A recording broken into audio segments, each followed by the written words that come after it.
Alors, pays de Zabulon, pays de Nephtali, le peuple qui habitait dans les ténèbres a vu se lever une grande lumière. Sur ceux qui habitaient le pays de l'ombre, une lumière a resplendi. Alors dites-moi quand est-ce que vous avez entendu ça? L'Avent. C'est pas pendant l'Avent. La nuit de Noël. La nuit de Noël. À la messe, qui est la messe la plus suivie de toute l'année chrétienne, qui est la messe de la soirée de Noël. Et quelle est la suite de ce passage? Pourquoi est-ce que toutes les chaussures des soldats, tout ça, sont jetées? Pourquoi est-ce que la victoire arrive sur Madian, etc. Parce qu'un enfant nous est né, un fils nous a été donné, et son nom sera Dieu fort, etc., etc. Ça, c'était à Noël. Aujourd'hui, nous avons fini ce cycle de Noël et du baptême du Christ, et nous abordons ce temps de la croissance du royaume, le temps de la prédication de Jésus.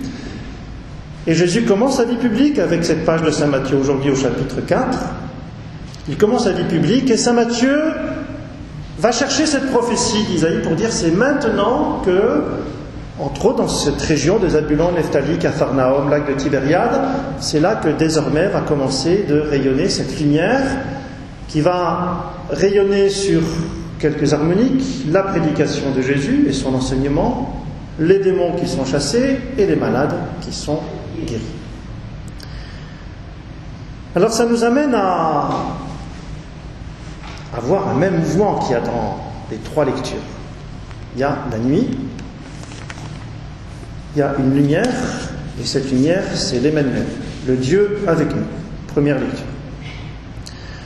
Dans l'Évangile, il y a des pêcheurs, dans les deux sens du terme d'ailleurs, à la pêche aux poissons et à la pêche, au péché de leur péché. Et Jésus les envoie, les appelle pour les former d'abord, et au bout d'un an, les envoyer en première mission, et au bout de 3 ans, en mission universelle. Et puis, dans la deuxième lecture, il y a aussi des ténèbres, qui s'appellent les divisions.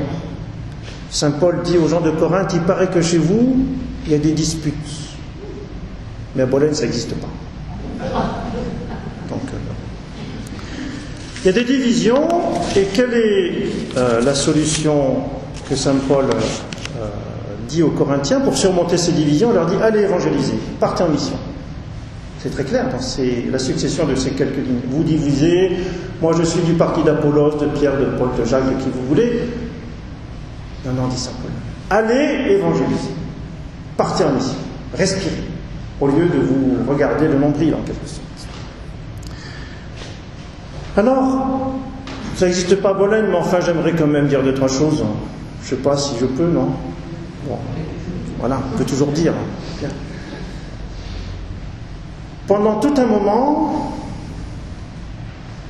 bon ça je veux dire après ça, mais depuis quelques semaines, j'entends de nouveau les uns les autres dire oui mais un tel il a fait ci, un tel il a fait ça. J'entends des murmures, des critiques des uns contre les autres.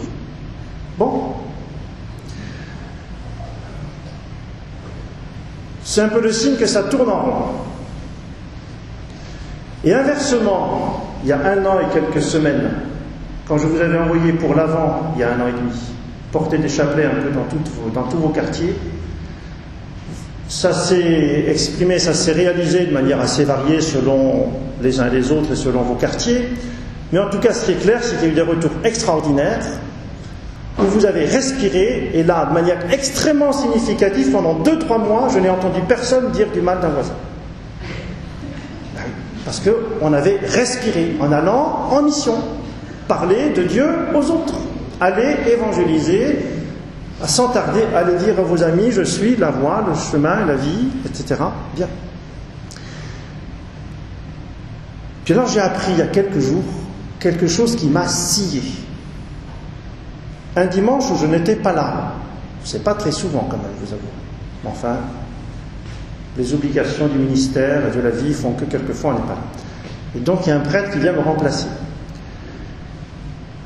Et on m'a signalé qu'il y a 2 personnes qui arrivaient au fond de l'église, elles ont vu que c'était pas moi, elles ont fait demi-tour.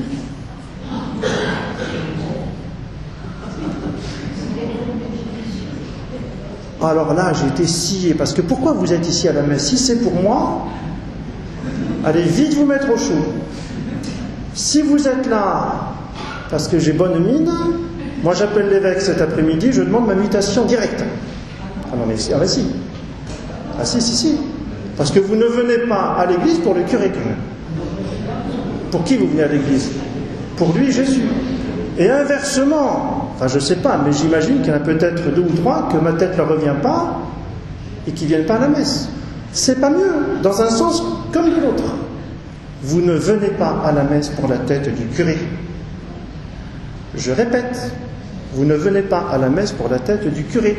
C'est ce que saint Paul dit aux gens de Corinthe. Certains disent, oui, moi je préfère Paul, je préfère Apollos, je préfère Pierre, Jacques, Paul, Tartampion. Non. Vous venez pour sa parole et son pain de vie. Bien. Alors, quelle solution? Écoutez, il y a 2 solutions qui se dégagent des textes d'aujourd'hui. Première solution, pour grandir dans l'unité et dans le royaume de Dieu, c'est de se rappeler qu'est-ce que c'est que l'Église, et donc la paroisse, comme cellule locale de la grande Église. L'Église n'est pas un peuple de parfaits. L'Église est un hôpital de campagne où on soigne des blessés, disait notre pape il y a quelques semaines. L'Église est un peuple de pécheurs. Donc bienvenue à tous. Et à moi aussi en premier d'ailleurs. L'Église est un peuple de pécheurs, conscients de leurs péchés. J'entends de temps en temps des gens qui ne sont pas trop pratiquants qui me disent « Oui, mais les chrétiens, ceux qui pratiquent, ils ne sont pas meilleurs que les autres. » Ah, ça, c'est clair. Il y a longtemps que j'en suis convaincu, vous aussi, je pense. Voilà. Mais peut-être qu'ils sont conscients de leurs péchés. Ah, alors là, c'est déjà le début de la guérison, quand même. L'Église est un peuple de pécheurs, conscients de leurs péchés, mais surtout conscients d'être aimés et pardonnés. D'accord ? L'Église est un peuple de bras cassés. Alors, bienvenue à tous les bras cassés que nous sommes.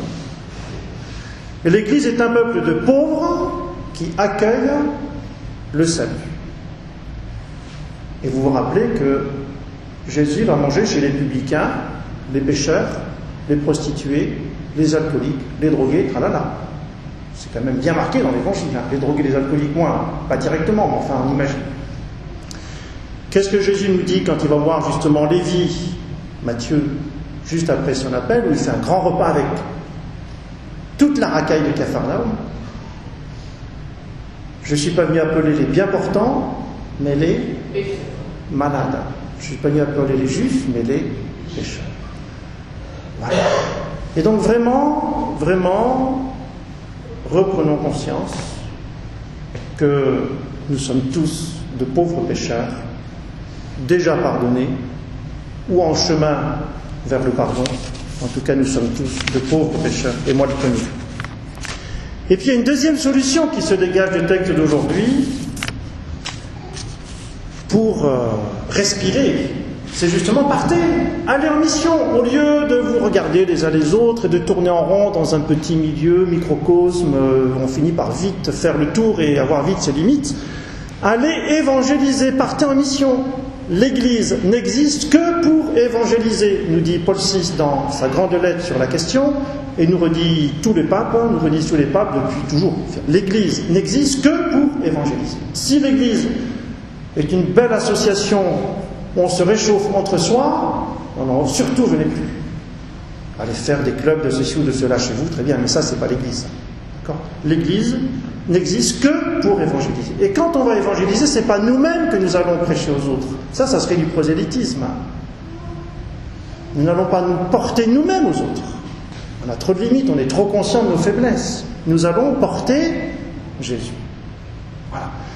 Et vraiment, cette expérience, chaque fois que vous êtes partis dans vos quartiers, frappés à des portes dont vous ne connaissiez pas les habitants, vous avez eu des rencontres, vous avez pris des claques aussi, on a eu des portes fermées, on a eu des gens qui n'ont pas voulu nous répondre, des gens qui nous ont jetés dehors.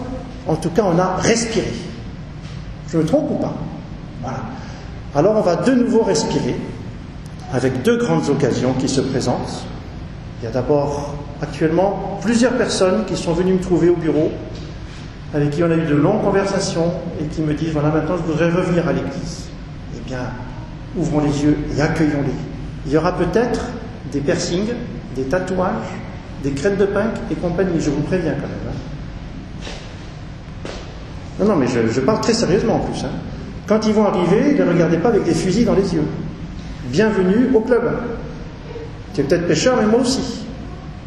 Non, mais je parle très clairement. Bien. Et puis, il y a cette inauguration prochaine de la collégiale. Forcément, ça va être une occasion de respiration d'envergure, n'est-ce pas, pour annoncer à toute la ville, pour aller porter l'information dans toutes les boîtes aux lettres, pour s'organiser entre nous, pour inviter un maximum de gens. Ici, on est un petit peu étroit, c'est clair, mais bon, c'est bien de pouvoir se réfugier ici pendant 1 an. Là-haut, les murs sont larges, et puis en plus, là-haut, il n'y a plus les panneaux sur les côtés, donc elle est encore plus large qu'avant, cette collégiale. Donc il va falloir faire rentrer du monde, et vous irez chercher vos voisins. Allez et évangélisez, allez dire à vos amis que le Christ est le chemin, la vérité et la vie. Sur le peuple qui marchait dans les ténèbres, une lumière a resplendi. Au nom du Père et du Fils et du Saint-Esprit. Amen.